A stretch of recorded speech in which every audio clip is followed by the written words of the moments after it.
আজ আমরা এমনই এক ব্যক্তিত্বের গল্প শুনব যিনি একটি দ্বীপ থেকে উঠে এসে গোটা ইউরোপকে কাঁপিয়ে দিয়েছিলেন। তিনি নেপোলিয়ন বোনাপার্ট, একজন সৈনিক, একজন সম্রাট, একজন বিজয়ী।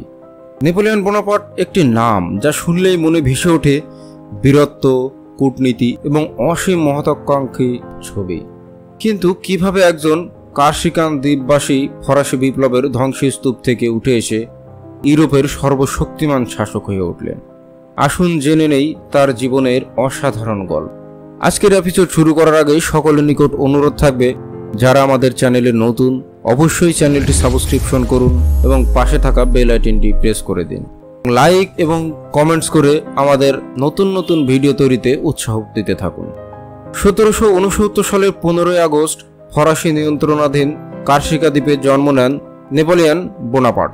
তার পিতা কার্লো বোনাপার্ট ছিলেন একজন আইনজীবী, আর মা লেতিজিয়া ছিলেন একজন কঠোর ও সাহসী মহিলা। নেপোলিয়ন ছিলেন তাদের দ্বিতীয় সন্তান। নেপোলিয়নের শৈশব ছিল অস্থির। কার্সিকায় ফরাসি শাসনের বিরুদ্ধে বিদ্রোহের মধ্যে তার বাল্যকাল কেটেছে। এই অভিজ্ঞতায় তার মধ্যে গভীর প্রভাব ফেলে। ছোটবেলা থেকেই তিনি ছিলেন একগুঁয়ে, আত্মবিশ্বাসী এবং উচ্চাকাঙ্ক্ষী। মাত্র 9 বছর বয়সে নেপোলিয়নকে পাঠানো হয় ফ্রান্সের মূল ভূখণ্ডে ব্রিয়েন-লে-শাতোতে একটি সামরিক বিদ্যালয়ে। সেখানে তিনি ফরাসি ভাষা শেখেন এবং গণিত ও ইতিহাসের দক্ষতা অর্জন করেন। তার অসাধারণ স্মরণশক্তি ও কৌশলগত চিন্তাভাবনার ক্ষমতা শিক্ষকদের নজর কাড়ে। 16 বছর বয়সে তিনি প্যারিসের প্রতিষ্ঠিত সামরিক একাডেমিতে ভর্তি হন। সেখানে তিনি আরও উন্নত সামরিক কৌশল ও রণনীতি শেখেন। এই সময় তিনি প্রচুর বই পড়তেন, বিশেষ করে ইতিহাস ও দর্শনের উপর। 1779 সালে যখন ফরাসি বিপ্লব শুরু হয়, তখন নেপোলিয়ন ছিলেন মাত্র 20 বছর বয়সের এক তরুণ আর্টিলারি অফিসার। বিপ্লবের আদর্শ তাকে অনুপ্রাণিত করে, কিন্তু তিনি সরাসরি জড়িত হননি। পরবর্তীতে তিনি এই অস্থিরতার সময়ে নিজের দক্ষতার প্রমাণের সুযোগ খুঁজেছিলেন। সেই সুযোগ এলো 1793 সালে, টুল অবরোধের সময়। নেপোলিয়ন তার কামান কৌশলের মাধ্যমে এই গুরুত্বপূর্ণ বন্দর শহর দখল করতে সাহায্য করেন। এই সাফল্যের ফলে তিনি ব্রিগেডিয়ার জেনারেল পদে উন্নীত হন মাত্র 24 বছর বয়সে। 1796 সালে নেপোলিয়নকে ইতালি অভিযানের নেতৃত্বে দেওয়া হয়। তিনি অস্ট্রীয় বাহিনীকে পরাজিত করেন এবং উত্তর ইতালিতে ফরাসি নিয়ন্ত্রণ প্রতিষ্ঠা করেন। এই অভিযান তাকে জনপ্রিয় করে তোলে এবং তার সামরিক প্রতিভার খ্যাতি ছড়িয়ে পড়ে। 1798 সালে তিনি মিশর অভিযান পরিচালনা করেন। যদিও এই অভিযান সামরিকভাবে ব্যর্থ হয়, তবুও এটি নেপোলিয়নের খ্যাতি বাড়ায়। মিশরে তিনি প্রাচীন সভ্যতার নিদর্শন আবিষ্কার করেন, যা পরবর্তীতে মিশর বিদ্যার জন্ম দেয়। 1799 সালে ফ্রান্সে ফিরে এসে নেপোলিয়ন একটি রাষ্ট্র বিপ্লবের নেতৃত্ব দেন। তিনি ডিরেক্টরি সরকারকে উৎখাত করে নিজেকে প্রথম কনসাল হিসেবে প্রতিষ্ঠা করেন। এই পদ থেকে তিনি ফ্রান্সের প্রশাসনিক, আইনি ও শিক্ষা ব্যবস্থার ব্যাপক সংস্কার করেন। নেপোলিয়ন কোড প্রণয়ন করেন, যা আধুনিক ফরাসি আইন ব্যবস্থার ভিত্তি। তিনি শিক্ষা ব্যবস্থা পুনর্গঠন করেন, ব্যাংক অব ফ্রান্স প্রতিষ্ঠা করেন এবং দেশের অর্থনীতিকে পুনরুজ্জীবিত করেন। 1804 সালে নেপোলিয়ন নিজেকে ফরাসিদের সম্রাট হিসেবে ঘোষণা করেন। তিনি নিজের হাতে মুকুট পরেন, পোপকে দিয়ে নয়। এটি ছিল তার ক্ষমতার প্রতীক। সম্রাট হিসেবে নেপোলিয়ন ইউরোপের বিরুদ্ধে যুদ্ধে অব্যাহত রাখেন। তিনি অস্ট্রিয়া, রাশিয়া ও অন্যান্য শক্তিকে পরাজিত করেন। 1812 সালে রাশিয়া অভিযান পর্যন্ত তার সাম্রাজ্য প্রায় সমগ্র ইউরোপ জুড়ে বিস্তৃত ছিল। কিন্তু রাশিয়া অভিযানের ব্যর্থতায় নেপোলিয়নের পতনের সূচনা হয়। 1814 সালে তাকে ক্ষমতাচ্যুত করা হয় এবং এলবা দ্বীপে নির্বাসিত করা হয়। তিনি পালিয়ে আসেন এবং আবার ক্ষমতা দখল করেন, কিন্তু মাত্র 100 দিনের জন্য। 1815 সালে ওয়াটারলু যুদ্ধে চূড়ান্তভাবে পরাজিত হন নেপোলিয়ন। এবার তাকে সেন্ট হেলেনা দ্বীপে নির্বাসিত করা হয়, যেখানে 1821 সালে তার মৃত্যু হয়।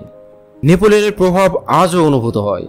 তার সামরিক কৌশল, প্রশাসনিক সংস্কার এবং আইনি কোড আধুনিক ইউরোপকে আকার দিয়েছে।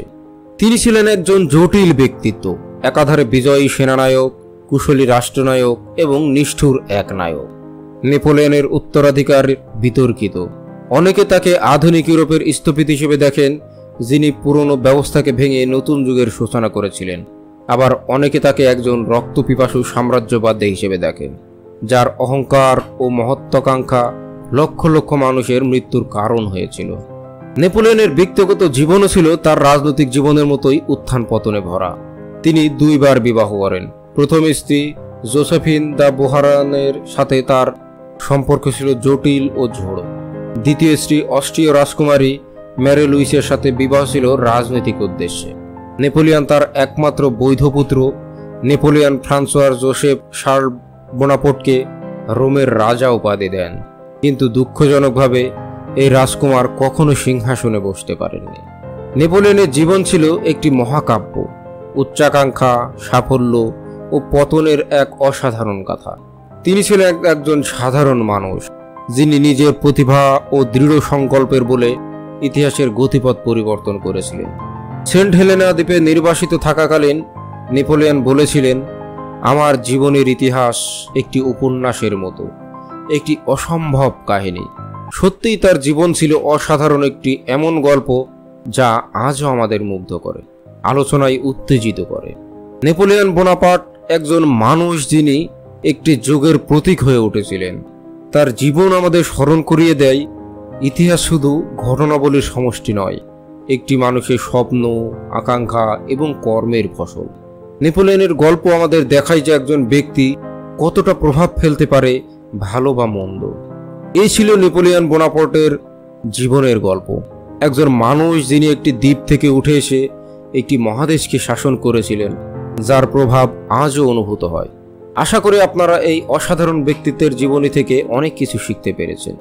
যারা আমাদের চ্যানেলটি এখনো সাবস্ক্রিপশন করেননি, অনুরোধ থাকবে চ্যানেলটি সাবস্ক্রিপশন করে আমাদের নতুন নতুন ভিডিও তৈরিতে উৎসাহ দিবেন। ধন্যবাদ আমাদের সাথে থাকার জন্য। দেখা হবে পরবর্তী কোনো এপিসোডে অন্য কোনো মহান ব্যক্তিত্বের জীবনী নিয়ে।